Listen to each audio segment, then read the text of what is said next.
2.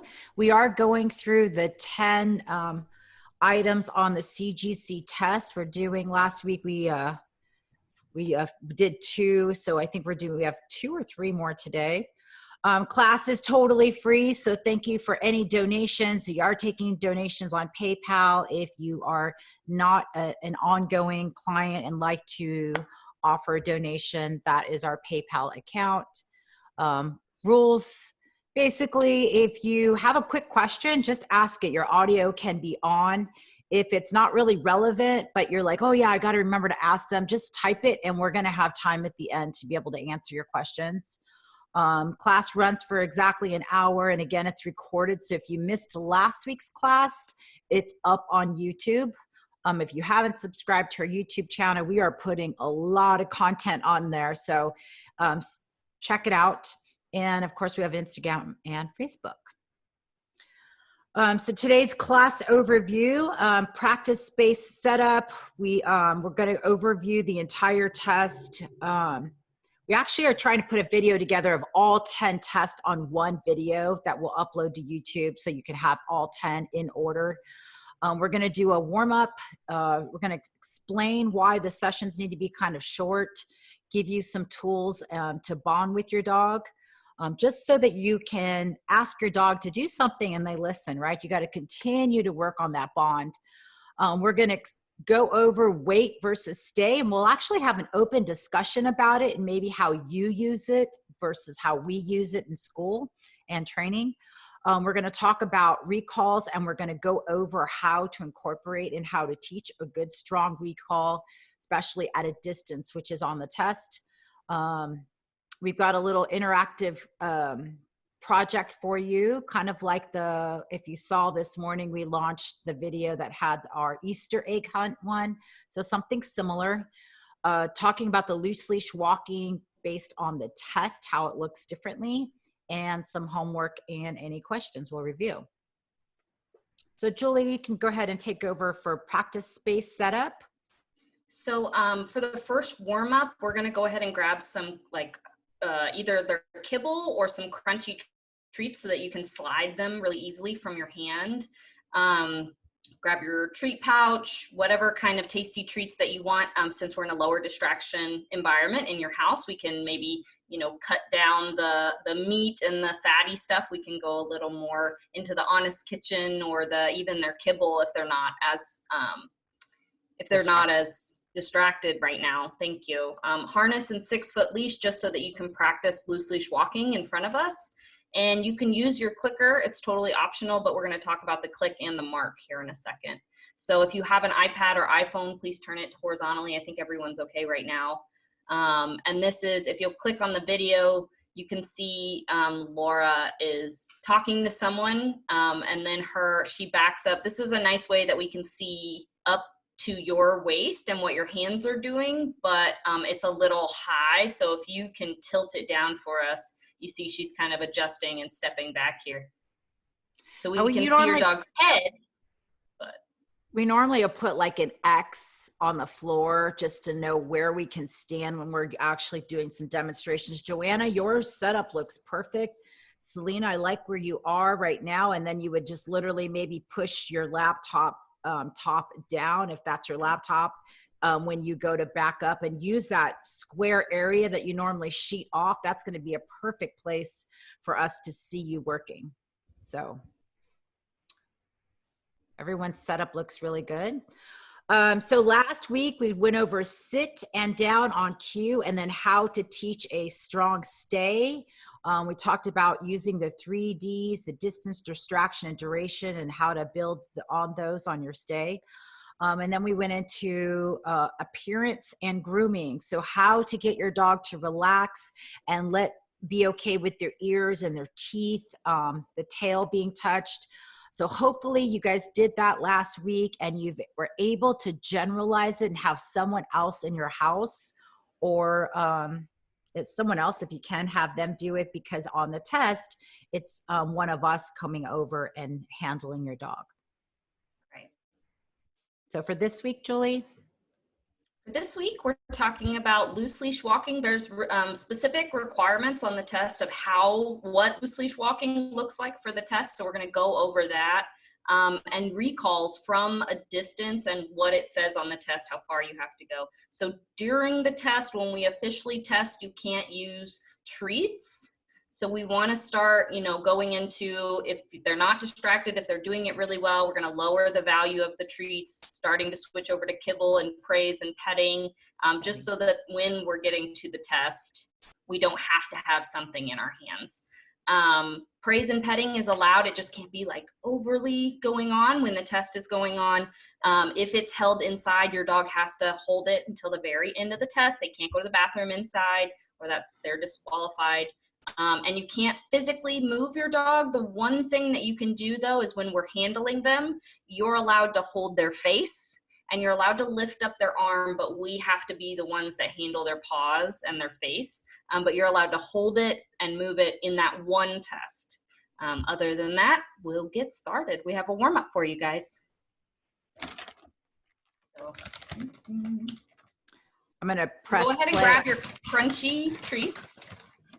Can I ask you a quick question about the test? Yeah, go for it.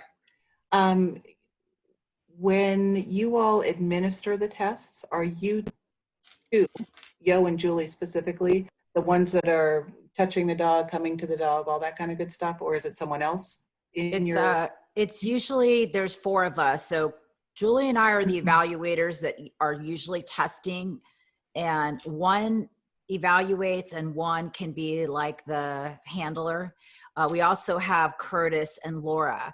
We want to set you up for success. So if there's any issues with a human being that we have in our staff, we're not going to have them. So you can pick. It's just that Okay. you can pick. So Okay. for example, with Spencer, because he has, he'll usually bark or lunge at me, I would not be the one that would come up to your dog. We'd probably use someone that he's a little more calm with. Okay. Barking wouldn't disqualify him, but lunging or snapping, if he, so we want to make sure that he's as comfortable as possible with us. It's not, last week we went over, if you want to go back and look, it's not super invasive. It's, it's a couple, their paws, their ears, and we just need to look at their eyes and be able to brush them. So it's not going to be like physical manipulation. We're going really hard on him, but you do want to be prepared for that. But you can also tell us, like you do, hey, please don't touch his spine. He's got issues with his back. We want you to be your dog's advocate. So you're definitely going to tell us what we can and can't do. Yeah. Yeah. He just communicate with either one of you. So, that's just what was prompting the question. Okay. Thank you. So you'll have your treats. Go ahead and have some crunchy treats ready. You're going to put them in your treat bag for right now, or in a cup. I'm going to use a cup on my end. And then you can use your dog, or Carla, you're going to practice this just like I am. You're going to have a white or a piece of paper, and you're going to set the treats on the piece of paper like this is your dog's mouth. All right, Yo, you want to start it up? You want to tell them what they're doing? You're going to practice your marker mechanics. So you're going to mark when your dog looks at you or lays down. Pick a behavior, even if it's an eye blink or turning their head. You're going to mark it with your yes or your click. Then you're going to reach for that treat in your treat bag. After you've said the mark, you reach, you're going to put it to your dog, and then you're going to return back to a neutral position, whether that's at your sternum, your chest, or your hands are going back to your side or behind your back. Each time, oh, everyone's gone. As soon as I started talking, thanks guys. No, I know, you had to go get your stuff. So each time you're gonna return back to that neutral position. So you're going to mark, yes, reach, deliver the treat to your dog, and then return back to neutral. So if you don't want to use your dog, you can simply do it here with using our practice dog. Yeah. And then just pretend like you're delivering the treat to the dog's mouth. So putting it in a cup or a piece of paper. All right, so let's go through our first round, and if we need to stop for a second, we'll do so. So pick anything that your dog is doing, an eye blink, a head turn, pick a behavior. So for this video, every time the dog sits down or stands, I want you to mark and treat. So sit down or stand. Here we go. Oops. Sorry.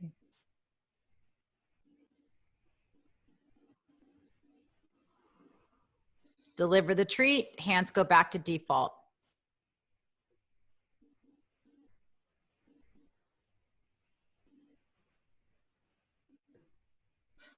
So mark, yes, reach, treat, back to neutral. Mark, yes, reach, treat, back to neutral. I'm going to unmute you, Carla, because I want to. Yes, treat, neutral.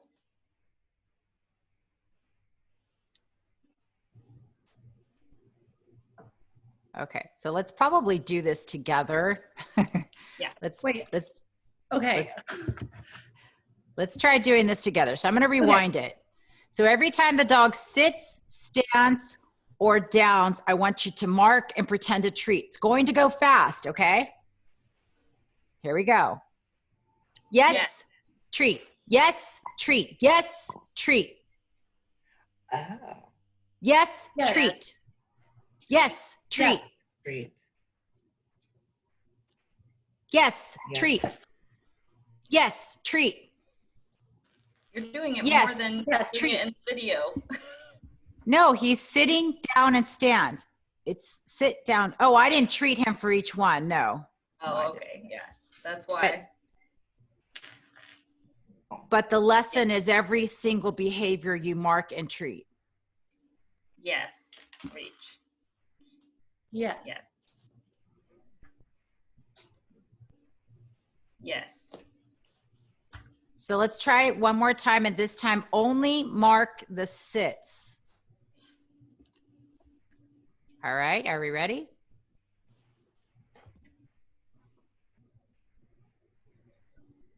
Yes. Yes.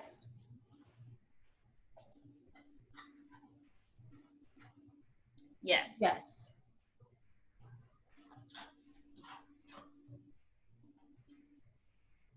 Yes. As soon as his butt touches the floor, that should be a Yes. mark. Opal's enjoying this game. Yes. Yes. You're feeding Opal. Yeah. Yes. She got up when I started saying yes. Spencer Yes. did too, but he sat down. Yes. Okay, so we'll try to upload this one to YouTube for you to practice.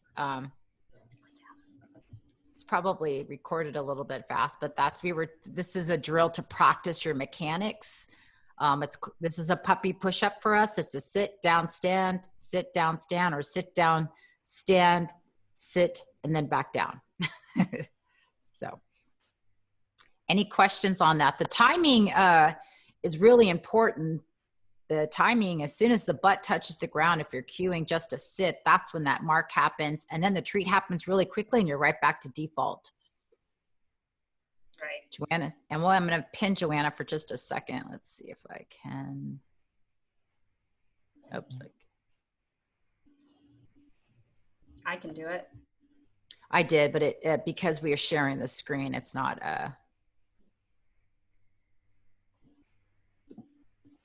you guys see Joanna. Joanna's doing, I think she's doing actually a head turn.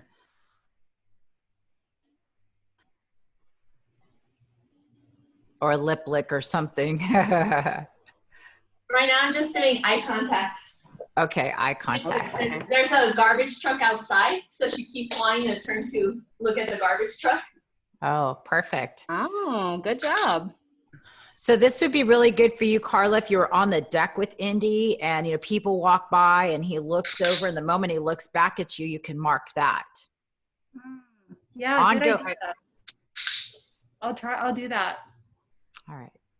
This is also great for catching your dog's behavior before something else happens. So big noise, instead of barking, the moment they stay quiet, yes, and you give them a treat. So reinforcing the good before the bad is even an option.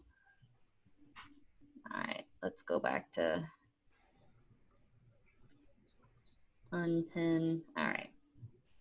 All right, so keeping your sessions pretty short, you do want to keep them on a routine. So after you get done training, it's a good idea to take them back out potty, and then it should be nap time.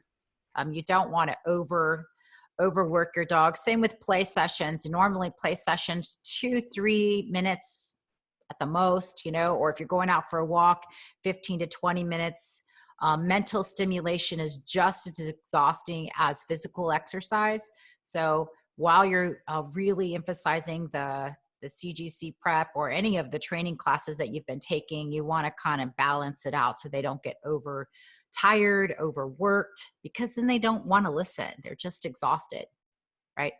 Especially if we're all home right now, my dog actually prefers to go on more smaller walks. So instead of putting pressure on yourself to go and do an hour-long walk, do, 4 15-minute walks throughout the day. It's just as good for your dog because they're still getting the mental and physical stimulation. If you're doing a little walk and a little training and a little enrichment, and then they go and take a nap, you'll notice that they're more tired and not as attention seeking if you have them on a good routine like that.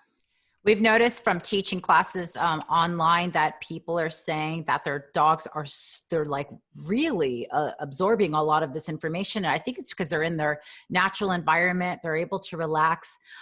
This hold that we did here with this dog was only a minute long, but the dog took a nap for almost 3 hours after shooting this video because it was exhausting. Even though the dog is just literally holding a piece of pizza, the impulse of this dog really wanted to, and she ate 2 pieces before we shot this. But, yeah. But when we're not doing something, so putting your dog in stay or putting your dog in a hold like this is more exhausting than going out for a 45-minute walk. Yeah, all right. Absolutely. It takes a lot more energy for my dog to sit still than it does for her to run around. This natural running that you see here, that's natural. That's what dogs do. That's easy. But holding a pizza for a minute is not easy. It's really, really a lot of brain power. Yeah. Yeah. And then she goes and she napped for the rest of the day. So just the same, my working out with your dog when you have a second. So instead of going and just doing walks all day, go and do something silly with your dog.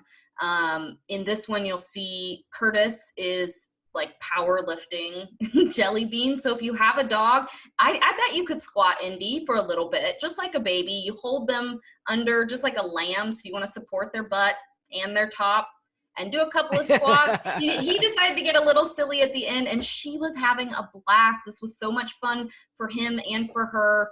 So this is my dog holding still while I have to jump around. So I'm sitting at home all day. It's nice for me to get up and moving too, and it's a lot harder for her to sit still than it is for me to jump around. So after this kind of thing, she's ready to go right back down, take a nap, lay down on a mat while I'm on the computer. So be creative. If you want to bond with your dog, be a little creative. Teach them how to spin while you spin in a circle. Or they can go through your legs. I've done leg weaves that are lunges. Even high fives as you jump. So if you want to get them to high five and you do a jump, and then a high five and you do a jump, right? Anything to get yourself up moving and make your dog laugh and feel like they're involved is going to be a lot of fun. I have the little puppy board and train that's almost 11 weeks on tomorrow, actually. And I work out every morning, 7 or 8 o'clock. And I have, after we go out and exercise and we do a little play and a little training session, she goes back potty, but she gets into her bed and I give her her feeder. And she lays there for 45 minutes to an hour while I exercise. And because I've already implemented that every single day, it's like her go-to thing. So I encourage, that's a lot of distraction that little puppy is already seen and not reacting to. Not even when I'm on the floor doing stretching, she's not coming over and climbing all over me anymore. So getting into routine of that kind of stuff, it would really help with their impulse control. And later on, when we start really implementing a sit stay with all the distractions that the world really has, it's going to help them get through that. Absolutely. Start off with your own active distractions, and then we can add the outside world. Okay, so this is a little discussion. This is how we use wait versus stay. But before we go into how we use it, can I hear from you guys how you use, or if you know the difference between wait and stay, and how would you use it? So Carla, if you were to say wait versus stay to your dog, what would that look like? What's the difference? When I say wait to Ranger, it's usually coming in or waiting by a door. That's how I use wait. Yeah. Okay. You know, and I always say okay to him. I release him by saying okay. Perfect. So. And how do you use stay? Stay, he knows this hand signal, and I use it like whenever I want, like if I just like this morning, I used it when I had the dishwasher open and he wanted to come lick it. I made him sit and stay. Okay. So, I mean, just stays longer, I guess. All right. That's for me. Yeah. Okay. But they're similar commands, right? I don't know.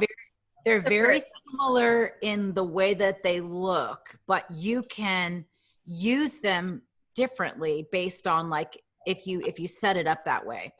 So Selena, do you use wait and stay? I just started using wait. I just started that for crossing the street sometimes, like if their car's coming. And as we're doing games in the house, whether it's the box game or the burrito game or the whatever, I use wait as I'm getting something set up so that he doesn't go for it. And I use okay, Perfect. the release. To release. Okay. And then stay when we're practicing whatever, outside, sit, stay, and I go however far away I go, look at my watch, turn my back, whatever. That's what I use stay for mainly. And if I'm in the house and he's, dishwasher is a great example, a sit and a stay or a down and a stay. But yeah, wait for us is new, and I've got the hand signal for stay also, but I was struggling the other day with, oh gosh, I think I need some sort of a hand signal for wait. What is it? I see most people use the same signal. I think I had a client that she wanted to make sure she had hand signals. So we did this versus that. And that was the two different hand signals. Joanna. My dog, I used this versus this. This is wait. This is stay. Because she's a visual dog. So most of my cues are hand cues instead of verbal cues. So she knows this is stay, this is wait. Cool. Just having two different cues for the different word. Just like we'd say spin and circle for the other way. It's just separating them. Joanna, do you use wait and stay? Yeah. Oh, I'm not muted.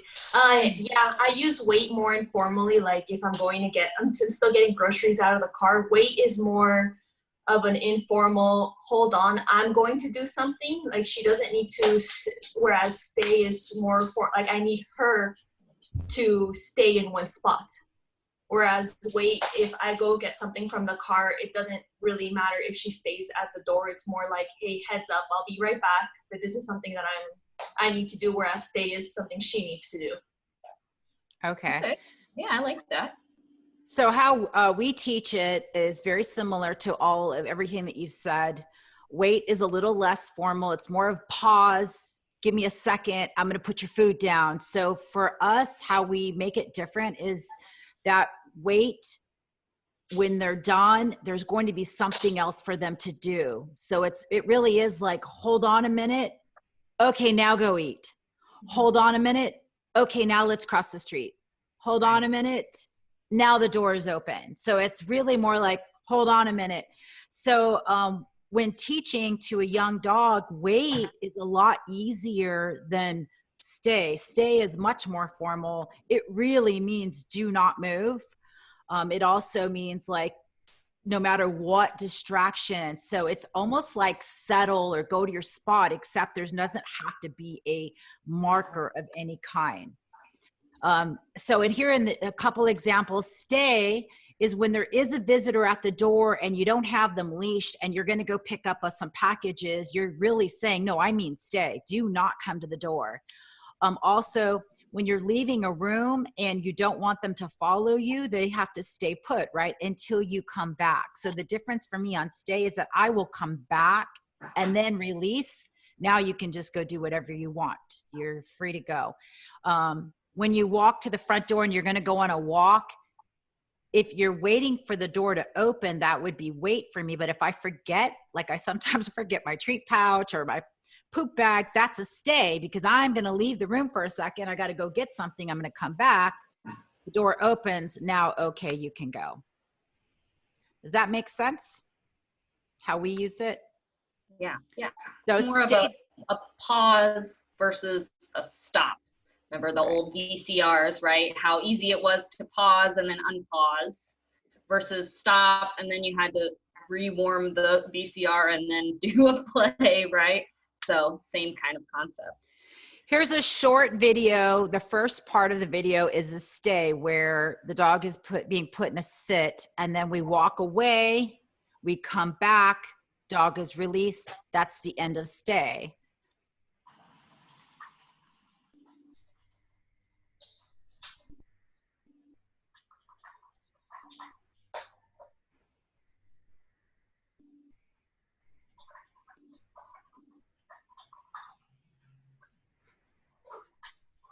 So stay, if the dog is in a sit, they can lay down and relax. They realize like, oh man, she's going to be gone for a few minutes. But there is no, like, it doesn't have to be a certain amount of time for stay or wait. It's just, you know, what you're going to be doing afterwards. So in this case, that was a sit and stay. This is the sit and wait because now she's going to recall the dog. So for the CGC, it's sit, wait. You're going to be backing up and then recalling the dog. Here's some more examples of wait. First one is going through an elevator, right? They have to wait for the door to open and you release them. You're at the sidewalk and then you release them. Food bowl enrichment feeders, that's a great example. Selena, yeah, from earlier. That was great. All right, so for this next exercise, you're going to put your dog in sit. You're going to take your goal is to step away 10 steps. You're going to come back to your dog and then you're going to release them. So you'll go sit, pay your dog, gradually get back to 10 steps, come back, release your dog, pay your dog. And because they're inside, they can be in a down as well. It doesn't matter if it's a sit or a down on the test, if they're more comfortable in it. Most dogs in their own house are probably going to lay down rather than sit really formally. So it's wherever your dog can remain comfortable for that full 10 feet. And I'm sorry, go ahead. And a down is less likely for your dog to get up. So down, if you could put your dog in down, you're not on a time limit either. So if you start with sit and you put your dog in down and then you go into your stay, you're going to gradually work back up to, I think it's 10 feet for the stay. And then the handler, the evaluator is going to say, okay, we'll go back to your dog. They're going to not use the word okay. They're going to just like give you a signal. Then you walk back to your dog and the test is over. All right. So I thought I heard you say a moment ago that in the test it's wait, but it's not, it's stay. It's both. You have a sit, you have a stay where you back up and you come back once the handler, the evaluator tells you, and then you have a wait, you take 10 feet back and then they're going to have you recall your dog. So there's actually a pause there. It's put your dog in sit, walk back 10 feet. When I give you the signal, go ahead and recall your dog to you. So those are two different tests. Gotcha. Okay. Actually longer for the recall. So the stay is 10 feet. I think the recall is 15 feet. I think it's 20. 20 feet. I think the stay was 20 and the recall was 10. I think it's the other way around, but we'll go check. I'll double check. I have the thing right here. So go ahead and get up. We want to see your dog getting working. Here's the evaluator. Booker, you got to get up. You got to get up, sweetie. Come on, let's go. Yes. Yay. You ready? I think stay is 20 and recall is 10. This one has the old numbers on it. That's weird. And Oh, this is coming when called 10 feet, sit and stay 20 feet. Yeah, all right. That makes sense. All right, Joanna's practicing. You guys go ahead and start practicing if you'd like. Just take a couple minutes to practice. Carla, if you have any tilt questions. down, Selena, so we can see you. Yeah, you and Spencer, both of you guys. Nice. Excuse me, come here. Thank you. Oh. Well, we're doing go to bed. Perfect. Nice. Good. Good job, Joanna. Joanna, do the next one without feeding her after you put her into a down. Give her just a verbal praise instead. So release her, say her release is all done. So say all done and then verbal praise. You fed her, you gave her a treat after the down, which is fine for practice, but I think you didn't need to. So yeah. Down, give her verbal praise, take 10 steps back, return back to your dog, end the stay, and then go ahead and pet her instead of feeding her. Just do one Okay. breath.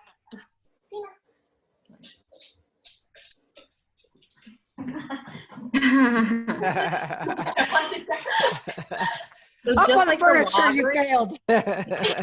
She's just like, okay, I'm gonna stay there. I know what that means. I'm going to be gone for a while. And Spencer's going to his bed. He's like, man, she's going to take a long time. Oh, it's a small space. It's Yeah. perfect. Yep. We may have overdone it. He might have a few too many. she's like, no, I'm not all done. I'm going to be here. Yeah. No, So- I know. She's just there because she's comfortable. It's her. Yeah. Like. Yeah. So So when you put- are training, though, you do want to do what Yo is saying and start varying when you're using the treat, especially in a low distraction environment. You want to make it like the lottery. So maybe every Nice, third Selena. time she gets a treat, and then you go to petting, and then praise, and then petting, and then get another treat. So She doesn't release with the all done very much, especially when she's comfortable. Like she will just stay there. So I don't even know if I should say cue all done if I don't think she's going to get up. You just have to work on that separately. Yeah. You would work just on that for a couple days. Mm-hmm. It took me a while to. Perfect. Go ahead and go back to your dog, Selena. Good. So let's try it. Reinforcing the release because she's Only. staying so well. Yeah, you're going to reinforce the release with a higher value. So some dogs that have trouble staying, we reinforce the stay with a higher value, but your dog isn't releasing. Mm-hmm. So you're going to give praise and pets while she's there. And then when she releases, you're going to treat that. And then you can go and start over. The reason is on the next one, you're going to be releasing her to go to a recall. So you would, knowing how she is right there, you wouldn't put her in a down. You'd put her on a stand or a sit. I think you have to be in a sit, but I wouldn't put her in a down because she's less likely to get up. So stay, yes, put them in a down because the test is just over once you return back to your dog. They don't have to get up. But on the wait, you're recalling your dog. For the weight, they can actually be in a stand, a sit, or a down. So, Okay, but I would recommend a stand or a sit. They're even allowed to move a little. They just can't race after you. So even if your dog stands up and kind of shifts a little bit, it still counts. They just can't follow you before you've actually recalled. Nice, Selena. She'll respond to another cue, but it's the releasing. So like, for example, if it was the wait cue and she stayed and then I followed up by saying come or her recall, she'll get up, but it's that you have to release your dog for the exam. No. So it could just be to you. Yeah. Okay. Yeah. No. That's just us. That's just like what we do. Yeah, because it's yeah, well, that's it's not cleaner. Yeah. yeah, it's cleaner. And especially nice, for Selena. you, who's a dog trainer and in training Yeah. school, you want to make sure that you can do those things separately. But for the test, you can relax it a little bit. She's just lazy right now. She Okay, has so so much energy. let's do one at a time. So Selena, go ahead and put your dog in just a sit, back up 5 steps, and then we're gonna say banana, and that means return back to your dog. And then Joanna, you're gonna go next. We're just gonna sit. Yes.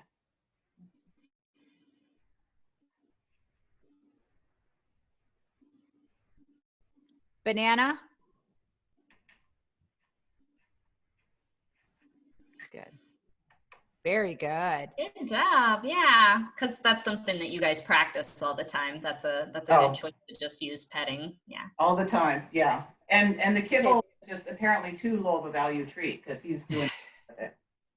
All right, Joanna, you're next. So you're gonna get her up, and let's put her on the other side of your couch, and or you could put her wherever. That's fine. Try to get her in a sit or a stand.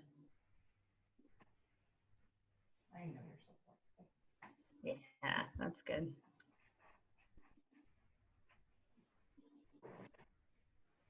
Stop moving. Banana.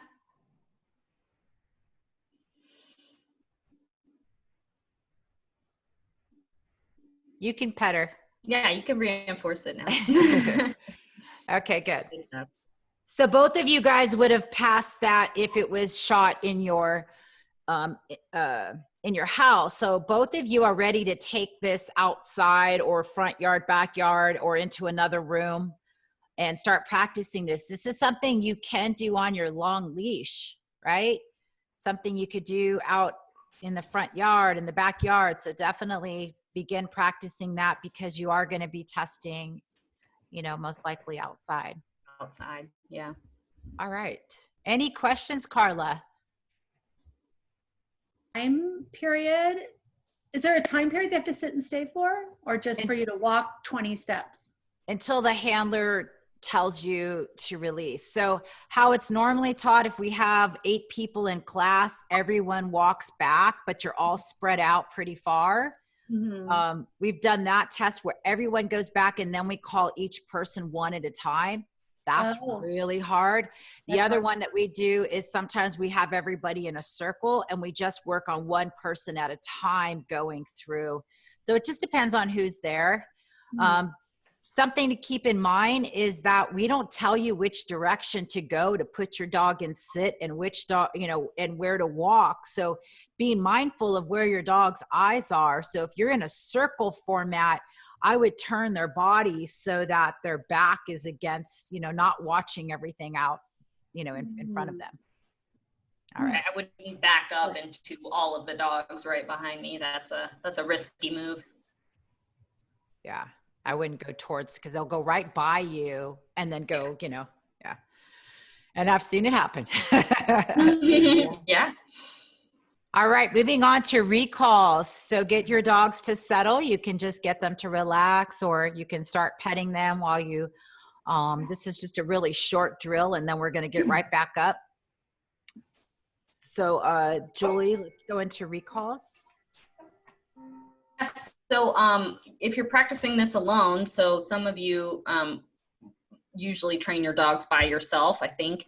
So you're going to, you'll see in the video, we're going to first start off with excited recalls. So just like we would do with a puppy, we're going to toss the treat to one end, we're going to turn, and we're going to run away and have them come towards us. You can start, because you guys have more advanced dogs, you can start doing this with just the petting. And that's how you're gonna get them up and moving, getting excited when they get there. You drop a treat, you go the other way, get excited when they get there. And I think you'll see that here. And then you're gonna quickly move over to, everyone here has a recall, right? Everyone has a word or a cue that you use to get your dog to come to you. Think so? Yes, Carla, Indy has like 4. Like hub, Yeah. right? Yeah. Right. So sometimes it's also the hand. This is sometimes just the recall is just putting your hand out to the side. Right. Anyways. Touch counts as a recall. Whistle. We have a jump out cue. There's a lot of, it's good to have more than one, just in case. I'm going to talk over this right now before I press play. So once you've got your practice recall going, you're going to quickly move into asking your dog to sit, walk away, and then you're going to recall your dog to you. And as soon as they start coming towards you, taking 4 or 5 steps, and you know for sure they're going to come after you've already said the cue, you want to mark it sooner than later. You want to mark it like when they get about halfway so that they can finish getting all the way to you. So it's sit, good girl, good boy, whatever it is. Walk away backwards, usually facing them at first. Don't turn your back. And then if you have a release, if your dog has a release, you're going to say that release. Okay, come. Yes. And then treat. And for the test, you're allowed to use your body, pat on your leg, whistle, do whatever you want. You can't run around to get them to chase you, but you're allowed to use whatever recall you want. You don't just have to use them. Right. To practice this, if you don't want to do this in a front or backyard or in the house, you can also just use a long leash. So this is the beginning, right? I didn't ask for a sit or anything, but with our recalls and our school dogs, what we do is we go, yes, sit, yes. So it's come, and right before they get to you, you're going to cue a sit and then mark that. So it's come, sit, yes, treat. And if they're really, really excited, like sometimes Indy gets tripped up and he like hits you because he's so excited to get to you. You want to cue sit several feet before he gets there. So if he's really excited and he's running, you want to use that 3 feet so that they have time to stop and get their butt down. Whereas Spencer's probably going to be a little more mellow and just walk it back to you. So another little thing to remember is that if your dog is sniffing or eating, that's not the time to recall your dog. Wait for them to actually look at you. Otherwise, you're going to be a little like, oh my gosh. So eye contact first, then cue the sit if you need to, maybe 2 or 3 times, and then get rid of that sit and wait till they get to you and go into a sit. Treat to the mouth for this one. In school, we like to treat while the dog is looking at us, so there's some natural eye contact, and they see this hand come out, and then that hand turns into petting, right? Ooh. Was that? Gotta go to the bathroom. Oh. All right. Any questions on that? How would you cue them 2 or 3 feet in front of you to sit? What do you mean by that? Okay. So usually when they're coming all the way back, so at first you're marking halfway to get them excited to rush back to you. So you're marking halfway, yes, and they rush to you to get that reinforcement. Yeah. So now that they've already completed that part, you're going to add the sit several steps before they get to you. So you're not marking in the middle anymore. You're having them come, I'm going to cue a sit, yes, and then reinforce where I want it. So right here, I would, cue a come, wait, and now it's sit. So you would say, you're going to say sit. Correct. At first. Oh, okay. And then mark it, and then treat, and then the next time I would go come. Yes. So I would get rid of saying the sit by the second or third time. I see what you're saying now. Okay. Yeah. So advanced recalls, I showed this video a few times ago, is instead of putting your dog in a sit and wait, you can tell your dog to go away. So my cue to go away is go play. That means bolt, go away. And then we play this game quite a bit. It's go play, he'll turn around, and then I call him back to me. So instead of tossing a treat to get, it's get out of here, go play. And the reinforcement there is go play. He gets his freedom. So he comes, she marks it, and then she can send him back out, okay, go play. And that is the reinforcement for coming and checking in with me, is you get to go back. You get to go over and do it again. So this is a game that if you incorporate right now, your dog will love to recall to you. Fun game, right? Yeah. Don't wait until you have to leave where you're going, whether it's the dog park or the beach or a birthday party or something. Don't wait to tell them to come to you until the very end of it. You're going to have more trouble leaving the fun. Practice it throughout the time that you're there. All right, so next round is sit, wait, and recall. So you can start by tossing, which is like how I was doing Bentley, you know, get away from me, go have fun chasing that little kibble that I just tossed, and then running to get just to get a few recalls going. Or you can just simply call your dog if your dog's like, yeah, I'm ready to go. You're gonna call your dog into a come to you, and then let's see you try to incorporate that sit. So wherever level you're at right now, go ahead and practice for the next couple minutes. Come here. Come here. Oh, well, that's good. Sit. Oh, Booger, you're done, huh?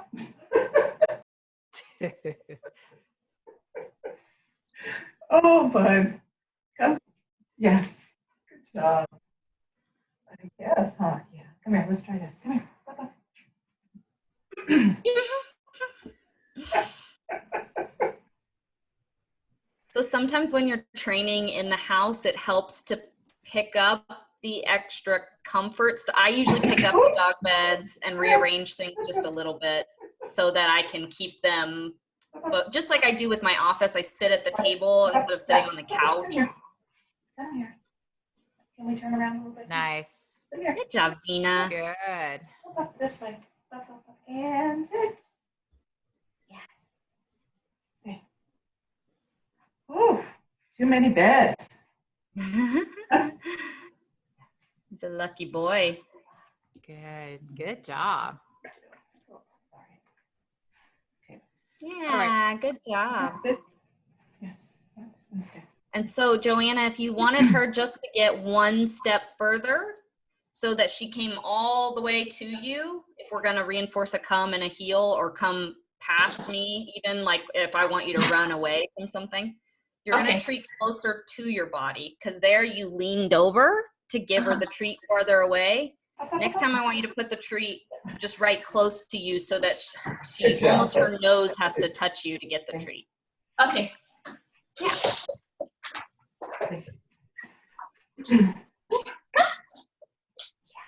Nice. Selena, on the next one, I want you to try to keep your posture. Okay. You're coming down at the same time, and I just want to see if it's your posture that's getting your dog up, or if it's the verbal cue, or if it's. Good job, Joanna. That was really good. You see how that's going to move her those extra couple of inches towards you? Yeah. Oh my gosh. Yes.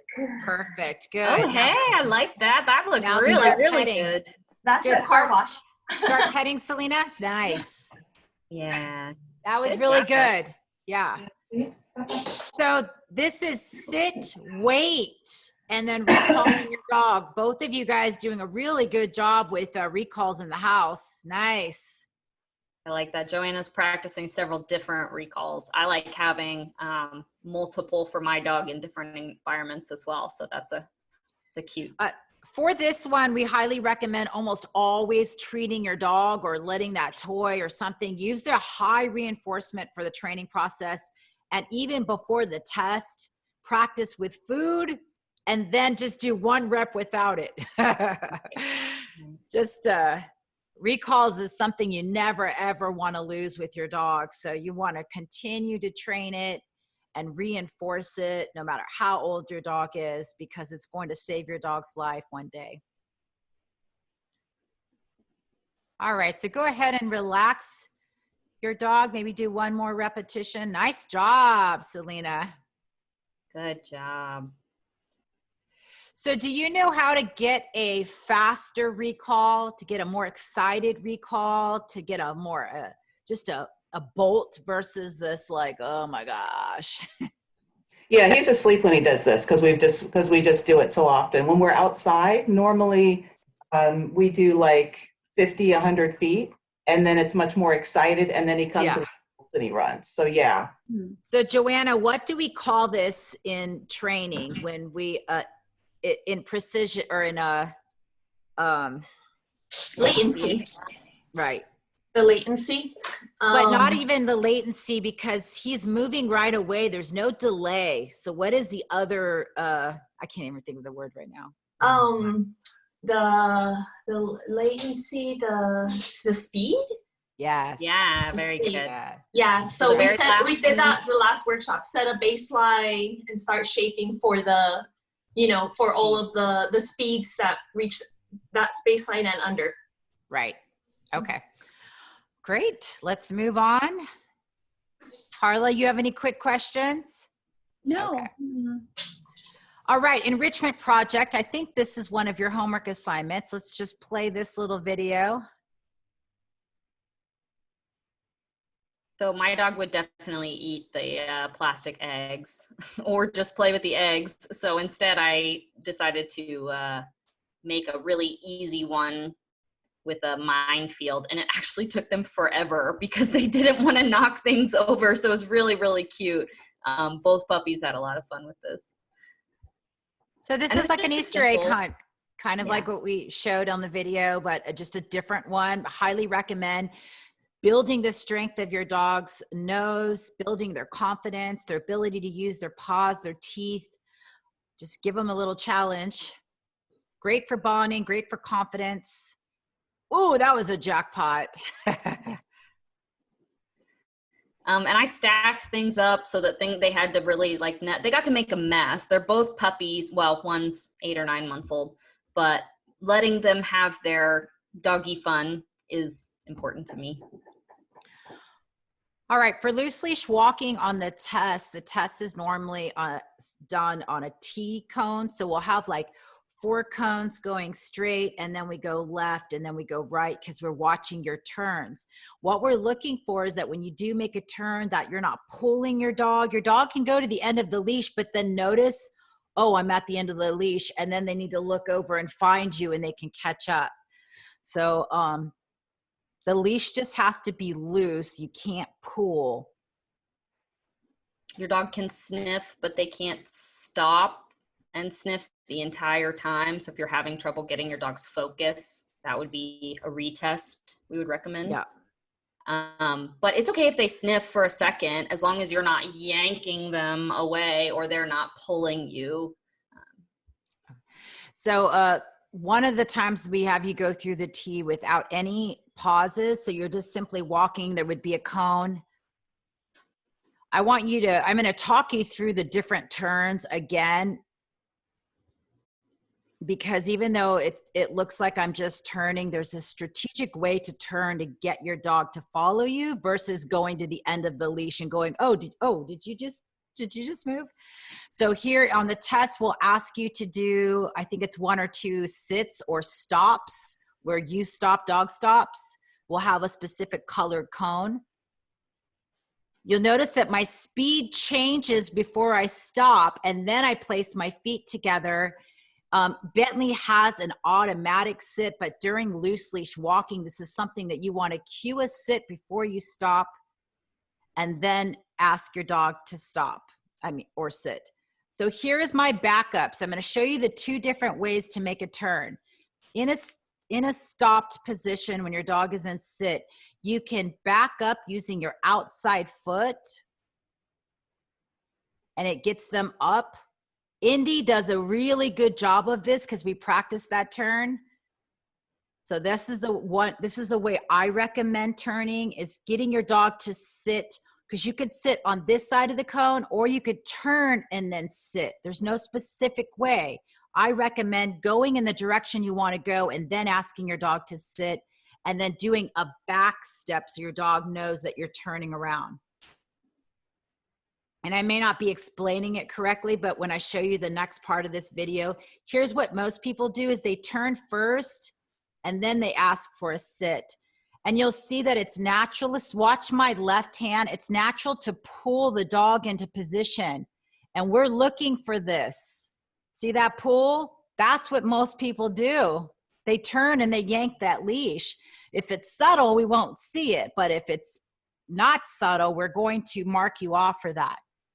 So this is a harder sit, is to turn and then sit. So I just wanted you to like practice both, but know that there is a difference in your turn and then sit versus sitting and then turning. Right. And you're more likely to get a little better speed if you turn and have them come with you, because they it's that refocus. You're putting them exactly where you want them right there after you've turned. So it starts them out on a good foot or a good paw. Joanna had to go. Okay, any questions on that? So, and both is something we need to do, meaning sit and then turn and then sit. Both of those are part of the requirements, or just? No, we're just saying practice both and figure out which one works best for you and your dog. Gotcha. So that you don't go like, oh man, they're both different. It doesn't seem like it until you practice both, and you're going to notice that your one is more natural to you than the other. Gotcha. If you turn first and you're doing this yanking thing with your hand, then okay, I better practice this so I don't yank my dog, because they're going to probably see it. Right. I'm going to unmute you, Carla. Do you have a question? No, I don't. I'm good. Okay. I just need to practice with him. I see the way I see what you're saying about not pulling the leash, like back stepping. Yeah. So he sees where you're going to go. Right. Right. Yeah. And Indy is amazing at walking. So he is amazing at walking. Yeah. So he gets a lot of attention when he's not walking because he's so good at it. Yeah, he'll teach you. He'll be like, Mom, I'm supposed to stop. Yeah. You got to stop right here. He stares at you until I swear he's smarter than us. He's smarter than us most days, honestly. So, Selena, do you want to, if you can practice this maybe outside, or I'd love to, if you could record a little bit of your loose leash walking outside during some turns or something, that would be awesome. Part of your homework is videotaping across the street. So if you want to lean your phone up against a pole or on a curb or on a tire, that's how I usually videotape when I'm teaching dogs, is I just set it up on I don't need to see your face. You don't have to be in makeup or nice clothes or anything. I just need to see you from the waist down to see your mechanics when you're turning. So even just like a little, Carla, you have tons of people at your house right now. You have the whole family there. Yeah. Have someone come out and videotape you so that we can see what we already know what Indy can do, but I want to see how you're doing it. And if we can give you feedback, that would be constructive. All right. Sounds good. Julie, I can't see what the homework is because I've got this thing in front of me. So the human homework, working on your marker mechanics so that, yes, right when it happens, and then the treat, and then returning to neutral. I've caught both of you guys with your hands in the cookie jars. So let's work on that neutral position, whichever, if it's going to be behind your back, in the middle, or down at your side. Recall with some distance, go backyard, then front yard, then we're going to go out into a more public area. Social distancing, of course. Loose leash walking, I want a video from across the street. So whether it's you setting up your camera or someone videotaping you, just across the street, that's the next step that you're going to take. You can use like a water bottle and sit your camera up like this. Yeah, it doesn't have to be fancy, but we can't coach unless we have live video of what you guys are doing, and we miss being able to coach. So please send us your videos so we can give you guys some good feedback. But other than that, come up with a creative enrichment project, especially if you're working from home, or if you guys have a lot of people from home, whether it's the minefield or an Easter egg hunt. Get creative this weekend, because I think all of us are going a little stir crazy, especially with the rain right now, because we can't get out and physically exercise as much. All right. The other online classes, if you haven't seen, our tricks classes this Saturday. Fun way to just get out of your head and get your dog working. It's pretty fast. We had like 12 tricks last week. I think we have 10 to 12 tricks this week. And it is an interactive just like this where the class is with your dog. The other class, Puppy Start Right and Manners, is also on the schedule for next Tuesday.